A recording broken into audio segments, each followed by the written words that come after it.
Literature was torture. After the conversation with Allie that morning, it was hard to even look Danny in the eyes, much less read a romantic comedy with him as my partner. Allie! I was going to kill her later. Just focus on the beautiful love story that is Elliot and Mark behind you. I was just glad the beginning of the play was less romantic than later scenes with people blatantly declaring their love. Besides, Elliot and Mark reading lines behind us was enough of a distraction to keep me from getting too embarrassed. Mostly.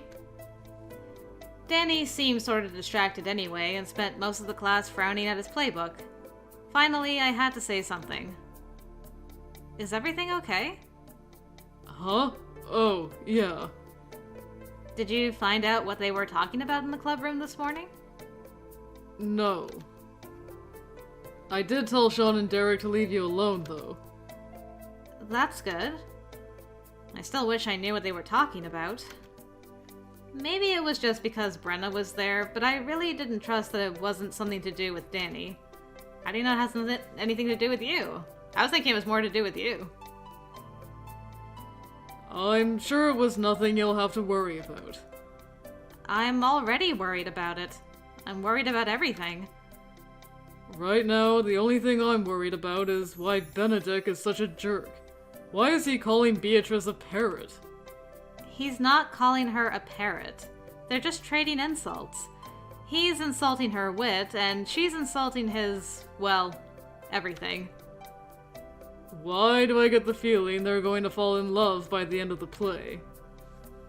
Because you're really familiar with the formula of a romantic comedy. I guess so. And now we were back on the topic of romance. Great! I tried to force myself to focus for the rest of class. The morning passed quickly. The rest of my classes weren't quite as torturous as literature, but left me little time to worry about the paranormal. In its own way, that was a relief.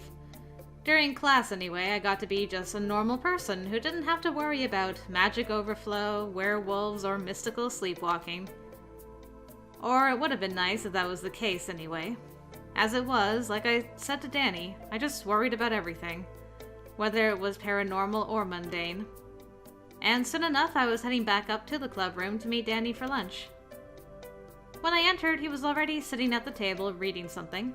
He looked up and smiled as soon as he saw me. Hi. I smiled weakly. Definitely not thinking about the morning conversation with Allie. I did not like him. Not like that. Okay, there was actually a distinct possibility that I did. You won't say you're in love, girl? I tried not to think about it. This was not a date. You okay? Yes! Sorry. Just tired. Long night. Yeah, I can imagine. So, where are we having lunch today? Come on. He took my hand and led me to the door we usually use for the library, knocking 5 times in a distinctive rhythm. He opened the door and... It's the Moida! Instead of the library, there was a small courtyard with a couple of tables. Whoa! What is this place? He led me through and I knew instantly we were nowhere near the school. It was too warm, and the trees were green. It felt like late spring or summer, not mid-autumn. To be honest, I'm not sure exactly where it is physically. It's connected to that door in the cafe that Corvin's family runs. Oh, right. Corvin. I haven't seen him around lately. Oh yeah, that guy. Spent so much time with him once upon a time, now he's just gone. He may show up today, but I think he's been busy with some things. Agency-related things? Seems like that's usually what everyone is busy with. No. He has some responsibilities that fall outside the agency's jurisdiction. Which we know of because we just finished his route. Oh. I wonder what that means. Mysterious. Ooh. Anyway, I hope you don't mind that Mozzie will be here today. Well, that wasn't totally unexpected. And honestly, it made me feel a little less anxious about this whole thing to know we wouldn't be alone anyway. Of course not. I can only imagine how sad he'd be if you and I both had lunch somewhere without him. It was going to be just the two of us, but he gave me these incredibly sad puppy eyes. Elliot, wait your turn. I'd seen that look before. So you caved? I caved. I've been wondering, why do you guys call him that anyway? It was Danny's turn to laugh this time. It's what his stepsister calls him. I guess it just caught on. But what does it mean exactly? I could tell you, but he'd probably kill me. Aw man, do I have to wait for his route now? The door opened again and I looked over expecting Elliot. Instead, it was Ewan. He frowned at us both as he walked past. Judgy. Don't usually see you here, Dan. We had a rough night. I thought it would be nice to avoid the noise of the cafeteria today. And the smell. I think they're serving something with fish. Ugh. Ewan grimaced and crossed the courtyard to flop down under a tree on the far side. He likes that spot. I forgot he usually eats here. So it was never going to be just the two of us anyway. All that worry for nothing. I hope we're not bothering anyone. It's fine. As he spoke, he turned to his side, facing away from us. So friendly. I lowered my voice and leaned closer to Danny. Do you think we really are disturbing him? I was trying to ask quiet enough that Ewan wouldn't hear. He could be kind of standoffish, but I didn't think he was a bad person. He was hard to read, though. He was nice sometimes, but other times not so much. I didn't want to pick a fight, really. Danny shook his head. I don't think it's a problem. He's just a bit shy. Shy? Really? Danny pointed to his head and mouth, "It's the head thing," at me. I guess that made sense. Probably didn't help that the first time I saw the head thing, I fainted. But it's not like we hadn't talked once or twice since then in the club room. We'd even cleaned together. Not that cleaning together usually formed deep bonds of friendship. Hey! I had no idea where Elliot entered from. It wasn't the usual door. He just seemed to appear from nowhere, carrying several white bags of what I assumed was lunch. That was fast. Well, they had it ready for me when I went in. He shuddered slightly as he took the bags to one of the tables and set them down. Aya was working the register. That man is terrifying. Aya? One of Cora's siblings. Yeah, Cora's scared of him too. Elliot started unpacking sandwiches in plastic cups. Ah, I'm familiar with scary siblings. Yeah, your scary sibling is another one I'd like to have a conversation with. Please don't. Remember, I have to live with him. I could only imagine how well Spencer would take a talk from Danny. Ewan, they put one in for you too. I didn't think Ewan was going to join us, but he actually did drag himself back to the table at the promise of getting food. He sat across from me, but immediately buried himself in a club sandwich without looking up. I watched him for a moment before I remembered that, yes, sometimes his head fell off, and I didn't want to see that while eating. I quickly looked elsewhere. Are you blushing over that? I hope not.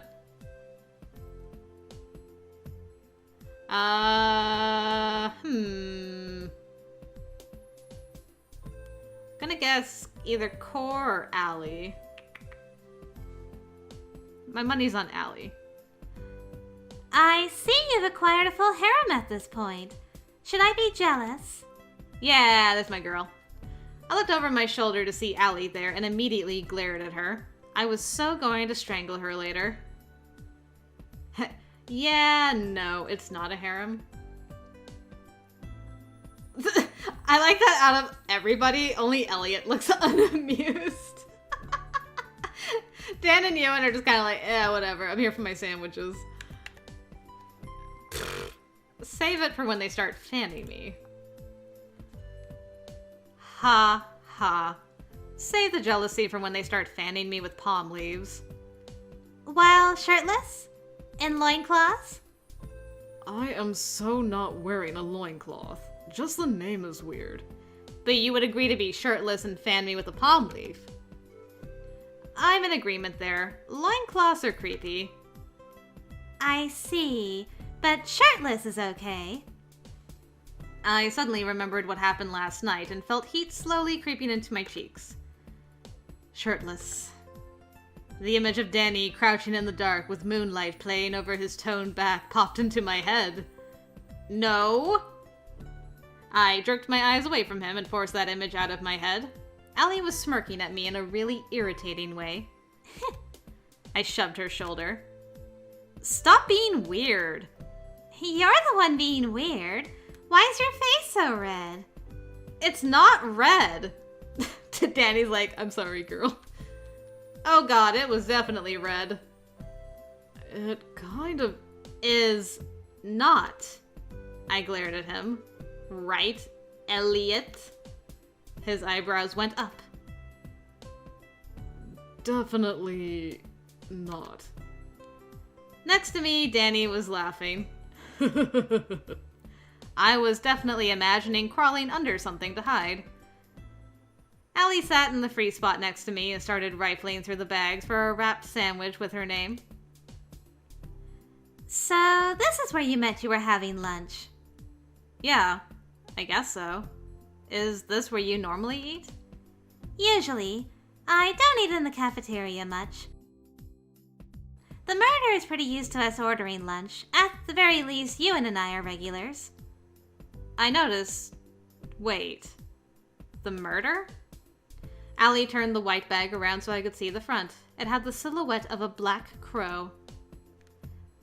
It's the name of their cafe. I don't think I mentioned it before, but Corvin and his family are all wizards, and they all have crow or raven familiars. So it's because a group of crows is called a murder. Yup. Clever. Kinda weird too, but I guess to most people it would just seem kinda hipster. So, Danny, what were you and Nora doing last night anyway? I meant to ask you this morning, but I didn't see you around after literature. Last night? Mozzie. Was I not supposed to say anything? Sorry. I must have been seeing things. He laughed awkwardly and looked away, rubbing the back of his neck. Oh, did you see us out there? Okay. Hello? Last night? Well done, Elliot. The one thing I absolutely did not want to talk about and was doing my best to forget. I was probably just dreaming. Or something. It's too late for that now. Allie and Ewan were both staring at us. Great. So? Did you two lovebirds have some kind of late night tryst? And Nora, you didn't tell me. I'm hurt. Danny shifted awkwardly at that. No, that isn't... I buried my face in my arms to hide the fact that my cheeks were flaming red. Can someone please just shoot me? Oh my! These reactions are much better than I anticipated. It was not a tryst of any kind. It was... a thing. Well, that's descriptive. Care to elaborate? I sighed, not totally sure what to tell her. Elliot, exactly how much did you see? Well, I just saw the two of you coming back from the woods. Why were you in the woods? I really hadn't wanted to tell everyone about that. It was bad enough that Danny knew and was so insistent on helping. But there was clearly no way to avoid it now. Allie would never let this go. Well, maybe you won't be a dum-dum and walk into the forest on Samhain and get your hair and eyeballs poked out by fairies, girl. Huh? Wouldn't that be wonderful? for a change. I looked up at that amazing blue sky and tried to stay calm as I slowly recounted what had happened the night before, as well as what had happened the previous times. To be honest, the more time that passed after each incident, the harder it was to recall the exact details. Everything had an annoying tendency to fade away after I'd been awake for a while. I should probably be keeping records of that in my journal. It might help to pinpoint any triggers. Allie and the others listened intently as I described the events. Danny, too, since he hadn't heard the full story. Before I'd even finished, Allie reached over and hugged me tightly. That sounds terrifying. Why didn't you tell me? I just didn't know what was going on. I didn't know what to tell you. I don't even know what's causing it. But this has been going on since you first came back. I can't believe you didn't say something before now. At first, I thought it was just a one-time thing. Just the stress and excitement of moving back. And then, I don't know, I kept hoping it would stop. And what if there's a connection between this and the fact that you might be Fae? What do you mean, might be? She's obviously Fae. I looked over at him confused. Obviously? Maybe it's obvious to you, but not necessarily to those of us a little less sensitive to Fae magic. If you were unsure all this time, you should have just asked. We weren't really unsure. It's just the agency only suggested it because I was able to see that Spriggan. And the brownie in the house. I guess we were still treating it like a theory. Besides, the only two people we can ask are you and Brenna. Brenna is... well... Brenna. And I wasn't sure you'd be able to tell. I mean, you could have at least asked. I mean, it's Ewan. Ewan is a sweet cinnamon bun. You couldn't even, just be like, hey, at the risk of being rude, are you able to tell who, other people that are Fae? Do you have any inklings about my girl, Nora? And he would either be like, I don't know, or, yeah, she's totally Fae, and then you can move on from there. Good grief. Ewan is known all... And he's just like, well, it's obvious. So everyone obviously knows this. Poor Ewan. Ewan needs a hug. Ewan gave her a scathingly disappointed look and shook his head, going back to his sandwich. How exactly are you so sure anyway? Ewan just shrugged. I wasn't totally sure when we first met. Your aura was a little weird, really. Is that why you stopped to talk to me that day? I thought maybe the remnants of something else had gotten stuck to you. But after spending more time with you in the club, I mean, it's obvious. You definitely have a Fae aura, even if it's a weird one. How was my aura weird? Was that good or bad? Fine, she's weird. That's beside the point. We can ply you with questions about that later. But for now, the issue at hand? Sleepwalking and stuff? What's your take on that, Mr. Fairy Expert? I'm hardly an expert. I don't even like fairies. Wait. How could he not like them if he was one? I mean, do you like fairies, Nora? And he says I'm the weird one. Look, I don't know if there's some kind of connection. Fairies have a lot of odd compulsions.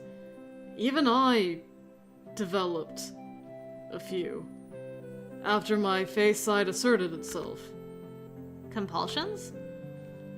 I don't know how else to describe them. Fairies are sometimes just driven to do certain things. Complete odd tasks, run around in the moonlight, hoard things. Most of the time, they can't even explain it themselves. They just do things because they're compelled to. You could be subconsciously doing something like that. A sharp pain stung at my temple and I rubbed it absently. There was something tickling at the back of my mind, like a memory trying to surface. What is that? It felt important, but the more I tried to remember it, the faster it slipped away. But for the record, I've never heard of being driven to do things while unconscious. This was so frustrating. How could I continue to keep this whole thing from my family if I started doing weird things for no reason?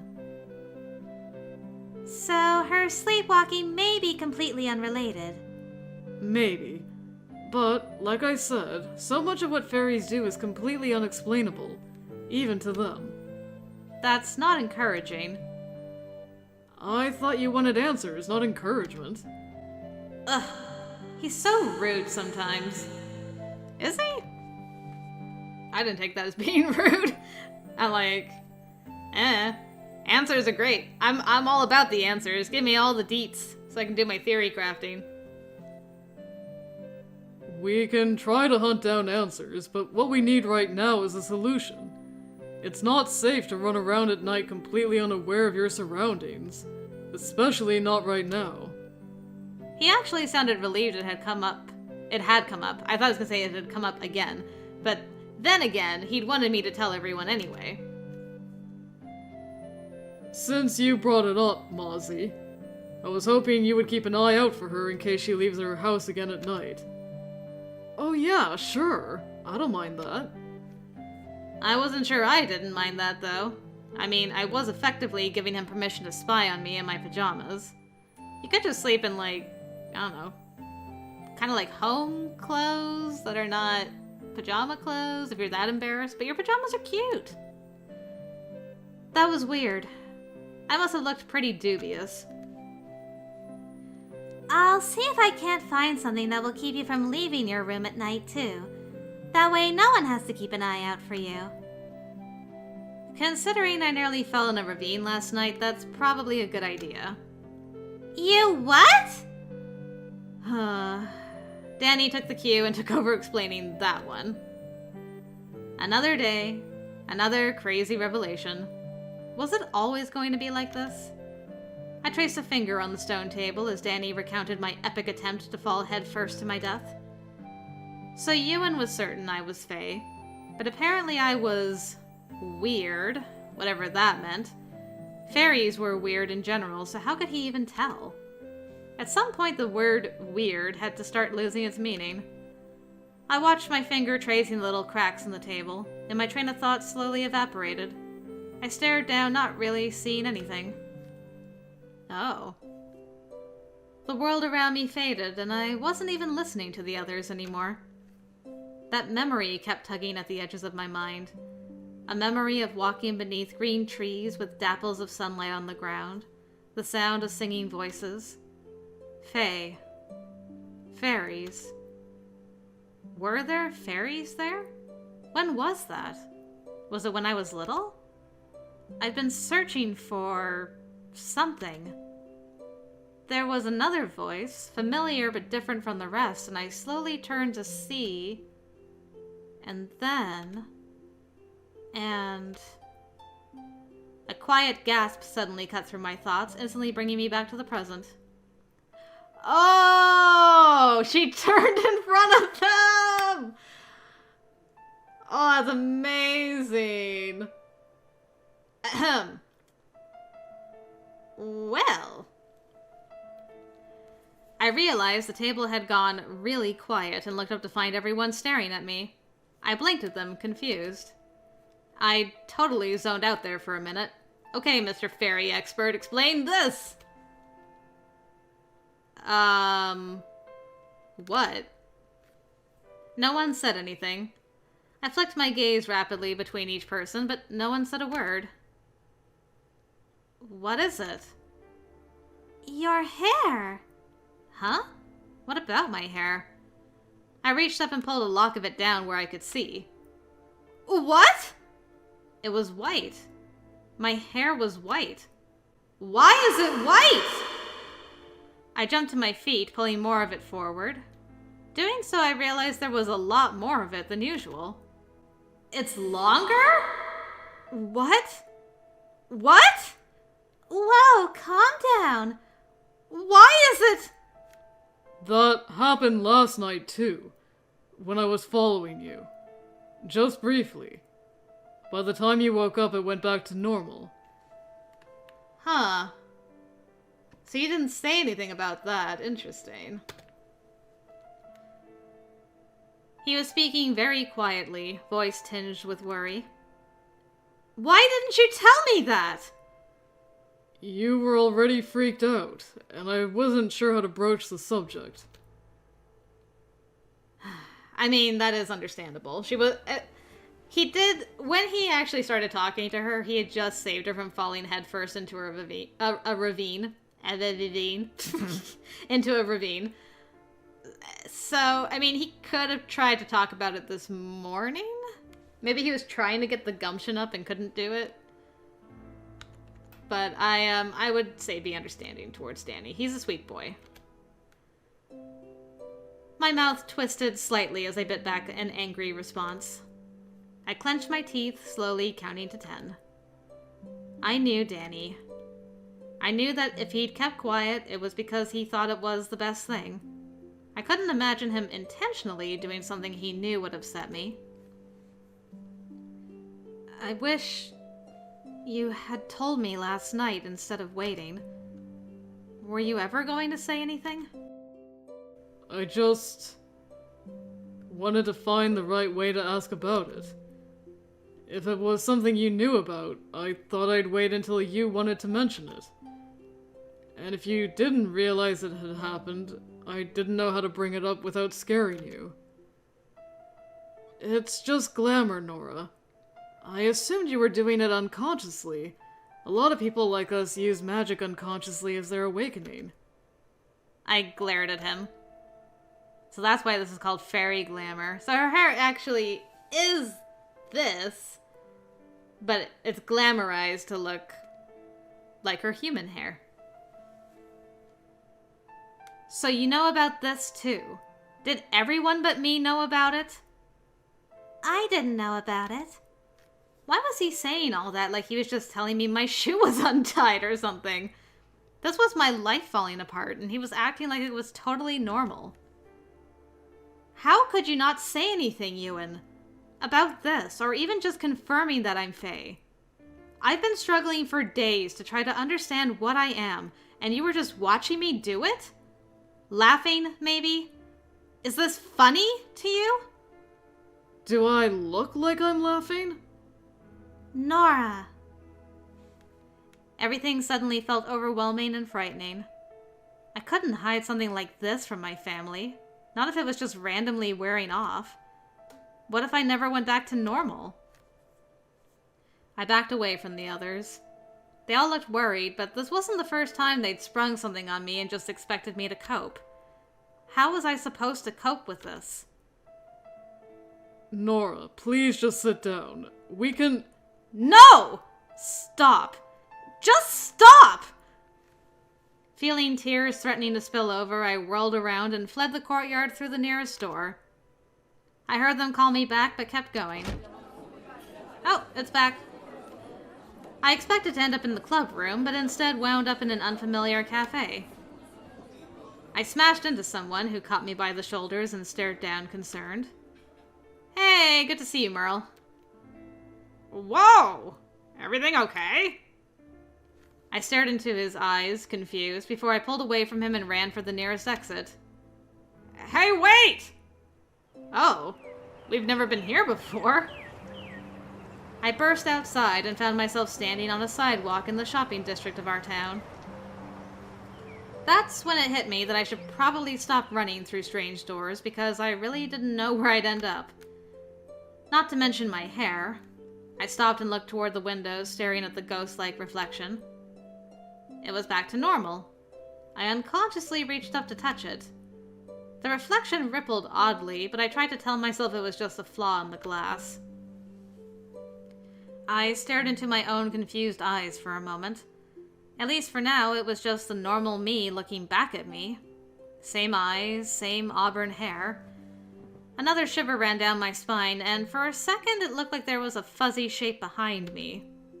I whirled around, but there was nothing there. I ran my hands up my arms, trying to rid myself of the goosebumps before I looked back to the glass. There was nothing but me in the reflection. Shoving my hands into my pockets, I started walking. I had no idea where I was going. My head was so muddled. Ewan knew I was Fae, but had let me flounder around for days trying to find answers. Danny knew I was using some kind of magic on myself and hadn't said a word. I don't think that's what he said. He was like, your hair changed. Probably something magical, but I don't know if you are aware you're doing that or not, so I'm going to give you some time. So, leave Danny out of this. Why was I the only one that didn't know anything about myself? I rubbed my forehead. That probably didn't warrant running away dramatically. Nora! Nora, wait! I stopped walking. I'd figured someone would come after me. I just assumed it would be Allie. I turned around and waited for Danny to catch up. Please. Just wait. I'm waiting, as evidenced by the fact that I am no longer walking. He wasn't a bit out of breath when he caught up to me. He just looked sad.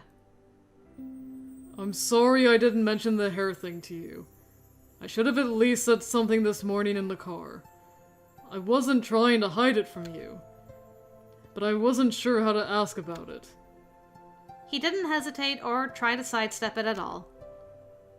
It was impossible to stay mad at him when he apologized like that. Though I hadn't been angry in the first place. Just frustrated at everything. And scared. I get it. I mean, I've had a few awkward moments of trying to ask questions myself. I gave him a long, even look. Even so, I muddled through. I just wasn't sure if you were trying to hide it or you really didn't know. I'm sorry. I looked up at him, frowning as I studied his face. Did you put Elliot up to asking about last night so I'd have to tell Allie? No! No. You think I'd do that? He looked hurt that I'd even ask. And I guess I didn't really think he'd do that. Danny was so honest, there were moments I was surprised he didn't secretly wear a red and blue spandex costume under his clothes. He would make a very good Superman, actually.